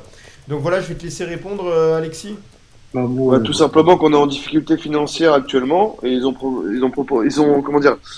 ont pensé à faire ça pour remplir les caisses. J'ai vu qu'il y avait combien de maillots? Je me rappelle plus du chiffre exact. 5500 maillots vendus. Bah à 150 balles, t'imagines? Ouais. Tu fais vite les chiffres. Hein. Et encore, tout le monde n'a pas pu en acheter. Ça fait plus d'1 million. J'ai une info. Lyon va en remettre en vente. Apparemment pour la début de saison, j'ai vu. Oui, parce que la 3e journée, ils veulent faire un match des légendes. Ouais, parce que moi, je l'ai pas eu mon maillot. Ah bon, ouais, c'est ça. Il y en a qui le revendent plus cher déjà là. Mais il y en a qui le vendent 500 € sur Vinted. Et par contre, ça c'est dégueulasse. Je trouve que c'est dégueulasse. Bah ouais, parce qu'il y en a qui peuvent pas l'acheter et puis ils le vendent 500. Et puis la boutique a craché le jour du vente, il n'y a pas des ventes, voilà, il n'y a pas eu de boutique en ligne. Val qui nous dit disponible à Intersport à partir de la semaine prochaine. C'est vrai ça? Non. Non, parce que c'est une édition limitée, donc ça m'étonne qu'ils le vendent dans un truc. Sandro, du coup, est-ce que hier soir fut un soir de fête? Vraiment? On va dire oui. Parce que voilà, comme tu l'as dit tout à l'heure, malgré tout, voilà, on avait peu d'espoir de finir européen et finalement on termine européen, donc je vais dire oui. Et il y a aussi par rapport aussi à l'hommage à Lacazette, mais c'est surtout que d'accrocher la qualif européenne comme ça à la dernière minute. Donc oui, je vais dire que c'était un soir de fête, oui. Ouais. Adil? Bah moi oui, ça a été grâce au Havre, ça a été très bien. Moi je vais être obligé de descendre. Je voulais remercier beaucoup Sandro d'être monté sur Peuple du Rhône. Ça va soutenir notre chaîne aussi. On essaye aussi de faire comme toi des bonnes choses. Et franchement, tu es vraiment un pro et je te remercie du fond du cœur. Merci. Je vous dis merci les amis. Bonne soirée et puis bonne soirée, Adil. À la prochaine. Désolé, je suis obligé de descendre. Bonne soirée Adil, merci beaucoup. Merci. Ouais. Ah, t'as dit salut. Je croyais que tu voulais parler. Tu pas parler de l'ambiance, hein. Ouais. Moi, franchement, je rejoins Sandro. Pour moi, c'était quand même un soir de fête. Parce que voilà, un hommage pour Lacazette. Faut dire ce qui est, quand même, pour moi, c'est une légende. Il était réussi. Lacazette, c'est une légende. Son passage à l'OL, c'est réussi. Il t'a foutu quand même 201 buts à l'Olympique Lyonnais. Il est derrière Fleury Dinalo. Alors, Fleury Dinalo, je sais pas combien de saisons il a fait avec l'Olympique. Ouais, je sais pas s'il y en a qui a un chiffre et tout. Mais bon, je crois que Lacazette, il en a fait 4, 5, 6. Donc voilà, c'est beau. Ensuite, moi, j'aurais pu te dire une soirée de consolation. Tu pourras le dire après, du coup, Alexis. Ouais, je dirais soirée de fête parce que quand même, quand on commence... en fait, je veux dire soirée de fête parce que quand on commence le match, les gars, on n'a rien. Pendant tout le match, on est avec notre portable, on regarde les résultats, Ensuite, t'as le coup de sifflet final qui est donné. Je regarde mon portable. T'as encore Strasbourg et tout qui est en train de jouer. Je mets DAZN sur mon portable. T'as tous les supporters qui voient qu'il est en train de prendre mon portable. Ils étaient tous derrière sur mon dos et tout. Je dis wow. Ouais. Et là, je vois penalty pour le Havre. Je dis les gars, il y a péno. Et là, on a sauté de joie, limite comme si qu'on était qualifié en Ligue des Champions. Alors, c'est pas ça. Et en fait, c'est ça, le truc de fou, les gars, c'est que le foot, ça procure énormément d'émotions. C'est un truc de malade. Que ça soit même dans les mauvais moments ou bons moments. Et là, pour moi, c'est un bon moment parce que voilà, un club comme Lyon doit être européen. Et c'est ce qui s'est passé hier. Maintenant, plus que le passage à la DNCG, puis voilà. Voilà, Juju, quand t'es sorti hier du Groupama Stadium, Bah, t'étais heureux de ce qui s'est passé et est-ce que ouais, t'as le sentiment un peu du devoir accompli ou pas du côté de bah l'Olympique Lyonnais, non, même pour si c'est pas moi, toi non. le joueur, excuse-moi. Ouais, bah non, non jusqu'à là. Non, pour moi, c'est quand même, ça reste mitigé. Ok, on est qualifié, on va faire l'Europe, mais non, moi je démords pas. J'aurais préféré la Ligue des Champions, la qualif en Ligue des Champions. Après la fête, moi ce que j'entends je sors sur le parvis. On dit, moi ce qui a été dit, c'était Saint-Étienne en Ligue 2. C'est tout ce que ça a été dit pour faire la fête. Hein. Bah, Moi j'ai nous, c'était un entendu que truc de ça malade. sur le parvis. Hein. Tout le monde Saint-Étienne Mais en Ligue 2. Voilà. J'ai la vidéo, Voilà. tout le monde, je me fais filmer et tout, c'est un truc de fou. Après, Je me fais filmer. après, ouais, la Casette, grand monsieur, il y a pas de souci pour Noël. On remercie pour tout ce qu'il a fait, mais il manque quand même, il manque quand même un trophée aussi pour lui. Hein. Il a pas remporté de trophée avec l'OL. Hein. Qui, Coupe de France? Ouais, une Coupe de France, mais bon, ouais. Mais c'est un trophée, mon Juju. Ouais, mais bon, t'as Un compris. trophée. Cherki, c'est pareil. Cherki, il part, mais Zéro trophée. voilà, il y a pas de trophée, quoi. Voilà, l'avis d'Alexis. Moi, hier, c'était une soirée de consolation. Pas forcément de fête, consolation. On est en Europa League, voilà, c'est mieux que rien. On avait la place, notre place était en Ligue des Champions, c'est sûr. Ah non. Et si notre place était en Ligue des Champions normalement. Normalement, on avait largement les C'est capacités d'être en l'objectif, Ligue ça. des Ouais, Champions. l'objectif, mais c'est pas notre place. Oui, mais normalement, on devait être en Ligue des Champions cette année, c'est sûr, on avait l'équipe pour. Sauf qu'il y a des choses qui ne sont pas passées comme prévu, parce que c'est comme ça, c'est le jeu. Hein. Des fois, ça se passe pas comme prévu. Mais de là à faire la fête, oui, content, sauter parce que on est en Europa League, oui, super. Moi aussi, j'étais content, du coup, parce que c'est mieux que rien. Mais de là à dire fête, non. La fête pour l'hommage, quand même. La fête juste pour l'hommage de la Casette. Oui, voilà, Fête oui, quand même, bon. Alex. Non, mais il y aurait Oui, pas eu bah, d'hommage, on aurait fait pareil, sans hommage de la Casette, là. Hein? T'es sorti du stade plus naturellement, t'aurais rien. Si, t'aurais pas sauté s'il y avait pas d'hommage. Bah, on aurait été quand même.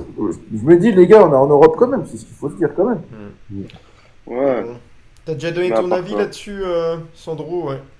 Oui. Je pense. Ok.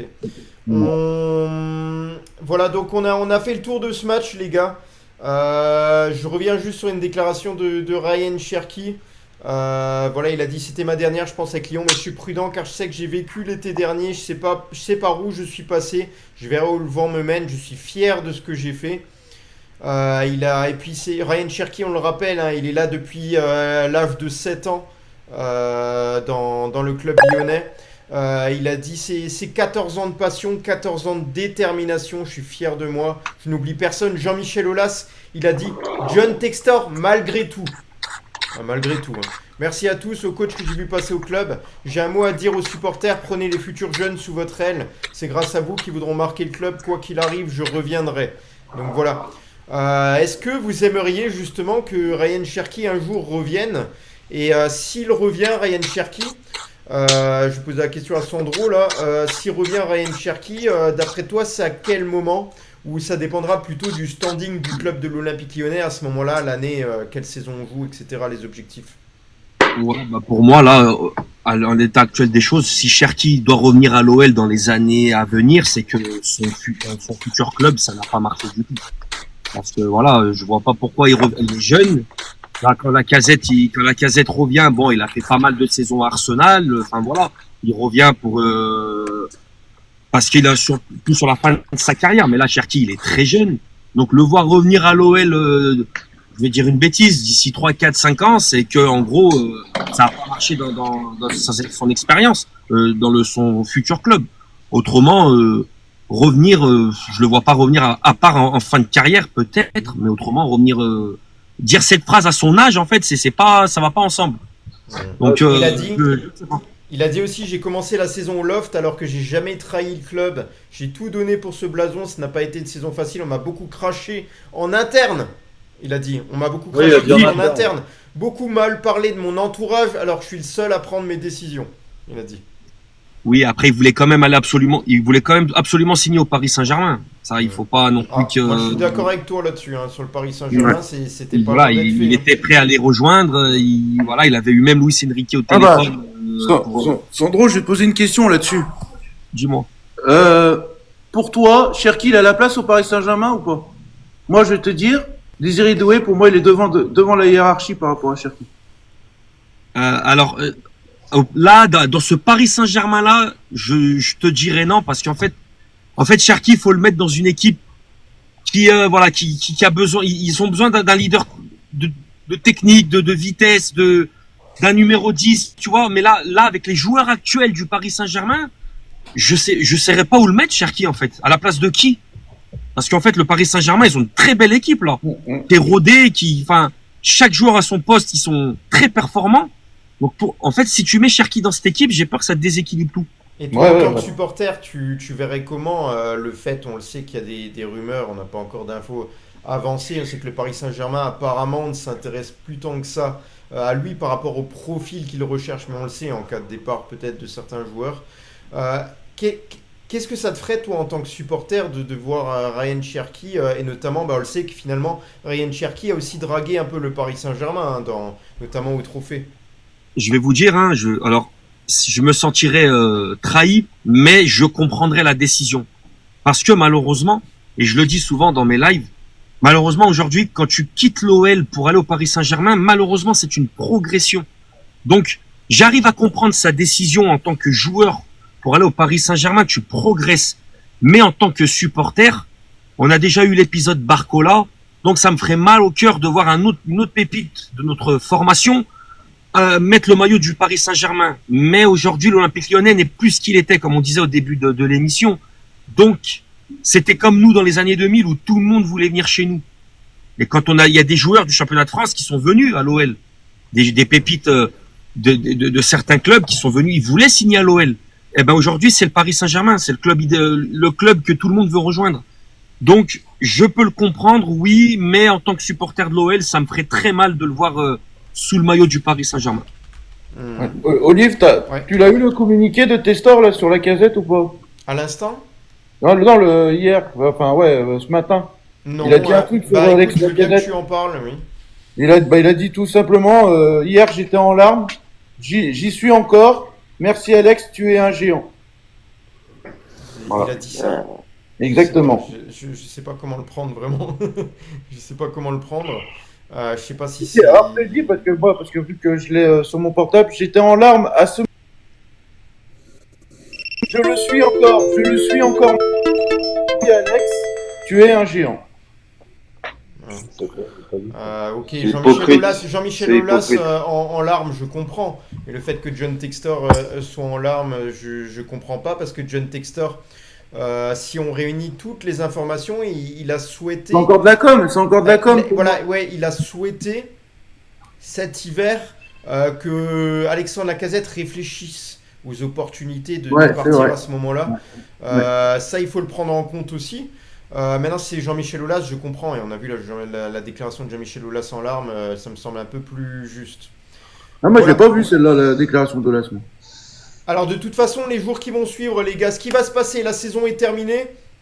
On va continuer sur des quotidiennes qui seront plus courtes. Les jours prochains, on va faire de la qualité plutôt que faire des longs lives. Ça va être de la qualité, ça va être un peu plus resserré. Et on va aligner notamment les infos mercato. On fera des graphiques également sur le pourcentage de chance en fonction des informations, que ce soit sur le départ des joueurs, les arrivées des joueurs. On essayera d'être cohérent. On ne vous dira pas, si on a des doutes, on ne dira pas c'est fait, etc. On va essayer d'être le plus juste possible pour vous. Merci Romain, merci pour le follow, merci les gars. Voilà, sur ça on a tout vu. Si vous voulez monter dans la libre antenne, on peut la faire également maintenant.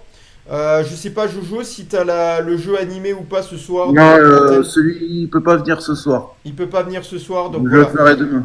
Et au pire je vais faire un truc de libre antenne. Ce que je vais faire, Olive, c'est que les week-ends je vais pas le faire. Comme ça au moins, parce que tout le monde est en famille ou autre, tu vois. Donc je vais le faire le jour de semaine. Voilà. Ok, je vais voir les demandes, les gars. Je crois que vous en avez fait pas mal. Qui c'est qui a envie de monter, évoquer certains sujets autour de l'Olympique Lyonnais? Est-ce que vous avez envie ou poser des questions également qu'on peut répondre en commentaire? Mais il y a encore Laurent. Il y a Est-ce Laurent. que Olas est venu hier soir? Non, je Il y a vois pas Laurent qui est là. Ouais, faites la demande, hein, ceux qui... Ouais, je sais pas s'il était là. Il y avait Pierre Sage dans les tribunes? Oui. Ouais, hier soir. Ouais. Ça, je- Pierre Sage qui est amoureux du club. On le, Et il y avait on le aussi sait. Hugo Guillemets aussi qui s'est pris en photo avec Almada. Ouais. Il a pris aussi des photos avec des tweetos, donc ça aurait très bien pu être des TikTokers aussi. Ouais. Bah nous, c'est pris pas mal en photo aussi. Ouais. Allez les gars, faites la demande. Là, s'il y en a encore un ou deux qui veulent monter, posez des questions, 5-10 minutes. Là, j'ai une demande. Laurent.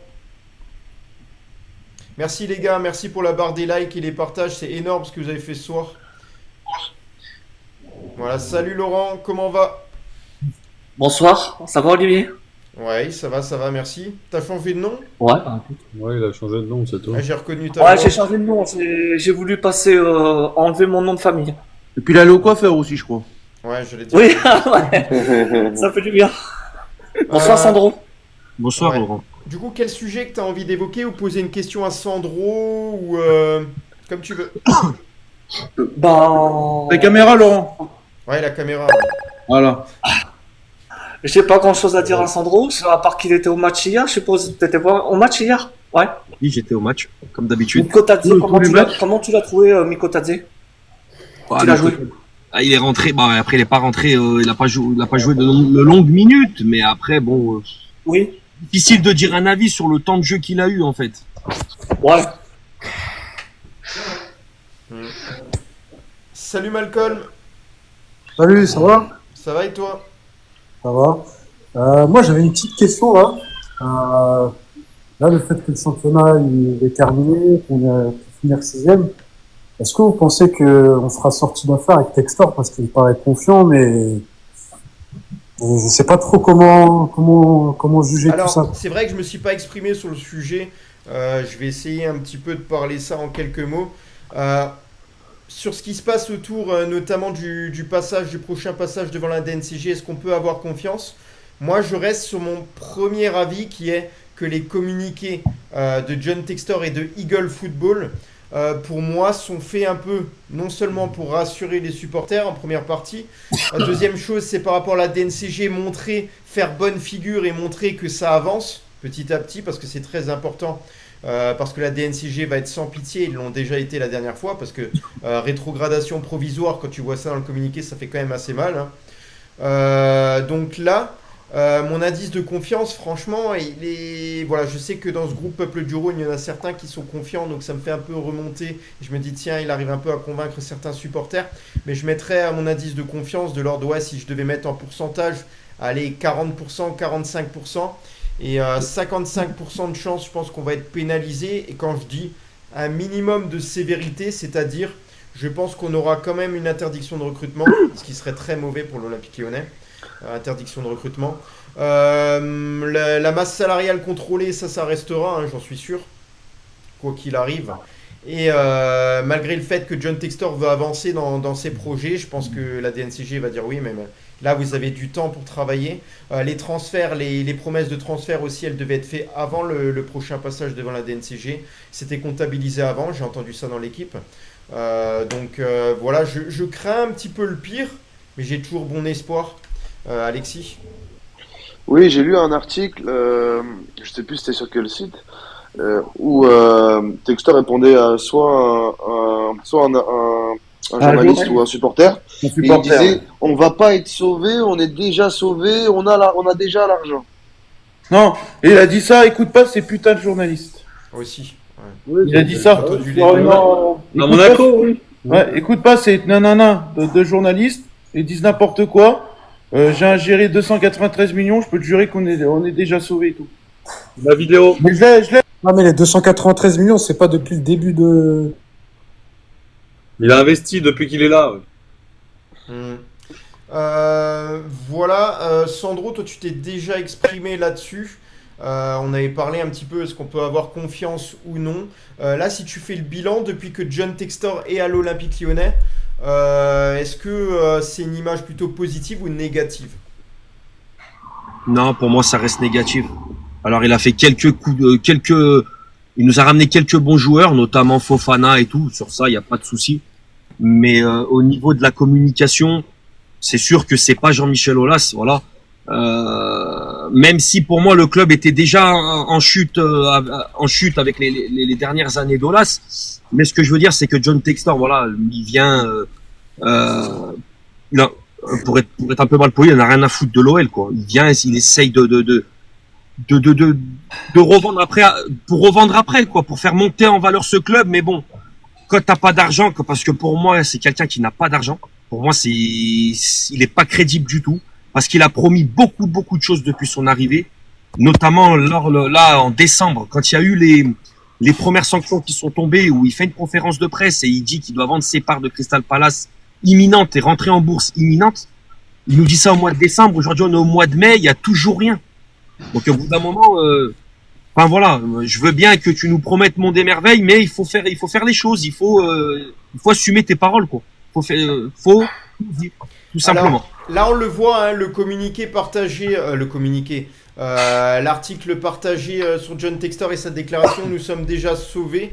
Moi, ça me fait penser à quelque chose. Ça me fait penser quand il était sorti la dernière fois de l'audience avec la DNCG et il a dit « Tout s'est bien passé ». Moi, il me fait penser à Macron, Textor. À chaque fois, il dit des trucs comme ça, mais il n'y a jamais rien qui se passe. Non, ah oui, il a dit ça. Attends, je vais te redire ce qu'il met. Nous avons mis 200. Je sais pas, vous m'entendez là ou pas? Oui. Ouais. Nous avons mis 290 millions dans le club. N'écoutez pas la de presse. Il n'y a rien à sauver. Nous sommes déjà sauvés. Ouais, c'était à Monaco, ça. Ouais, Non, c'était hier. Non, c'était pas il était Monaco, interrogé. c'était hier. J'ai aussi entendu ça C'était hier. hier sur Beansport. Je sais que Juju, toi, t'avais vu John Textor justement à la fin du match face à l'AS Monaco. C'est ta vidéo notamment où tu as filmé un petit peu et les quelques questions qu'il a répondu aux supporters. Qu'est-ce qu'on lui a posé comme question? De Juju, no Ligue 2. Non, mais c'était la question avant. C'était ça. Il a dit la même chose, qu'il avait investi 293 millions et que c'est pas 50 millions qui manquaient qui va faire peur, qui va lui faire peur, quoi, en gros. C'était ça qu'il a dit. Donc en gros, j'ai l'impression quand j'entends ça que John Textor va attendre, va faire le passage devant la DNCG, il va essayer de convaincre, et s'il manque encore 50 millions, il y aura peut-être encore un petit laps de temps pour régulariser la situation, on va lui laisser peut-être quelques semaines, je sais pas, et c'est à ce moment-là qu'il mettra l'argent seulement. Mais c'est une prise de risque, de faire ça. On sait pas après comment ça va se passer après, Olivier. Ouais. On sait pas. Ça se trouve, il va peut-être nous fermer tous notre tronche, tu verras. On demande que ça. On demande qu'est-ce qu'il nous fasse fermer ça. J'ai envie qu'il nous fasse fermer notre bouche. Voilà. Voilà. Bon, on a fait un petit peu le tour. Laurent, tu voulais dire une dernière chose ou... Non, pas du tout, non. Moi, je me dis que Textor, ça serait bien qu'il s'en aille. Parce que promesse par-ci, promesse par-là, il n'y a jamais rien eu, comme dit Sandro aussi. Ouais. C'est quand qu'on passe devant la DNCG? Alors la date officielle, elle n'est pas sortie. Apparemment, ça serait le samedi. J'ai cru voir. Hein. Après, je suis pas sûr. La deuxième quinzaine de juin, apparemment. Ouais, voilà. J'ai aussi entendu deux dates. J'ai entendu fin mai, c'était notamment le site Olympique et Lyonnais. Et j'ai entendu l'équipe deuxième semaine de juin, là, comme tu dis, Sandro. Donc, moi, j'ai entendu fin mai aussi, mais bon. Et est-ce que vous pensez que cette fois-ci, elle va être repoussée? La date, il va demander à la repousser. Si c'est possible aussi. Si la demande à repousser, il faut vraiment s'inquiéter alors. Ouais. Parce que si on croit ses paroles, la dernière fois, il a repoussé. Sereinement. T'as pas de. Voilà. Quand t'es convoqué, si, selon Textor, comme il parle aux supporters, si t'as rien à te reprocher ou si tu dis que t'as réglé tout ce qu'il faut régler, tu y vas sereinement, tu ne demandes pas à repousser. Par contre, là, s'il demande un report de la date, c'est que ça pue pour nous. Vraiment. Voilà les gars, alors la première chose, je remercie Sandro pour avoir honoré son invitation. Franchement, c'était peut-être le meilleur live qu'on a pu faire ces derniers temps. Je trouve que c'était très consistant. En plus, on a fait le débrief du match et c'était pas simple, on le sait, au vu de la situation de l'OL. Il y a eu quand même le dernier match d'Alexandre Lacazette, Ryan Cherki, on a parlé pas mal de sujets. Donc voilà, ça nous a fait plaisir de t'avoir avec nous. Et quoi qu'il arrive, nous aussi, on sera là si tu as besoin, notamment Sandro, de la communication. On le fera également pour toi, parce que voilà, c'était un grand plaisir de t'avoir à nos côtés. Merci Et beaucoup. en plus de ça, c'est que Sandro, quand il parle, il sait de quoi il parle, quoi. Bah, j'aime bien des- cette façon de s'exprimer, c'est c'est pas assez des- clair quand même. Il s'exprime bien et c'est pas des paroles, voilà, c'est pas des paroles en l'air comme certains TikTokers disent, qui veulent se faire connaître et tout, alors que c'est complètement, voilà, quoi. Bah, de toute façon, Sandro, tu sais, je vais Ah, mais vous êtes des mecs dans vos baskets au moins. Ouais. Gentil. Voilà, après, c'est toujours pareil, hein, il faut utiliser les bons termes et c'est fait selon mon avis. Tant que c'est pas fait, il faut faire attention aux formulations. Tout ça, on le fait avec le temps, tu vois. Je pense qu'on apprend notamment, et même nous, hein, on fait attention à ce qu'on dit, là, notamment Jojo qui dit ouais, mais attention, on n'a pas toutes les informations. Voilà, c'est aussi important. Dans tous les cas, Sandro, merci beaucoup. Merci Juju, merci Jojo, merci Alexis, merci Laurent.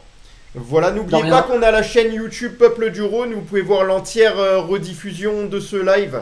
L'intégralité sur Peuple du Rhône. Il suffit de taper Peuple du Rhône, voilà, sur YouTube. Les réseaux, vous verrez de courts passages notamment. On est sur X, on est sur Instagram. On est sur Facebook également, donc n'hésitez pas à vous abonner, on est très facile à retrouver. Merci à tous pour le soutien. Oui, Jojo, tu avais un mot à dire? Bah, moi, si je veux faire ma petite pub aussi, si vous avez un problème d'ordinateur et tout, voilà, je suis en partenariat avec Peuple du Rhône. N'hésitez pas à me donner des conseils et tout, je vous répondrai avec toute honnêteté, et puis même vous aider, donc voilà. Voilà, et puis soutenez en masse Sandro. Et voilà, le mot de la fin, Sandro. Bah, merci à tous. Merci à toi déjà de m'avoir invité dans l'émission. Ce fut un plaisir et un honneur pour moi. Merci à tous les chroniqueurs. Merci à Jojo, Juju, à Alexis, à Damien qui est parti et à Adil. Enfin voilà, merci à tout le monde et j'étais très très content de faire partie de cette émission. Voilà. Voilà. Ben, merci à tous. Nous sommes Bonne le soirée Peuple tout du le monde. Rhône. Allez, merci, bonne soirée. Ensemble toujours. Ensemble et toujours, les amis.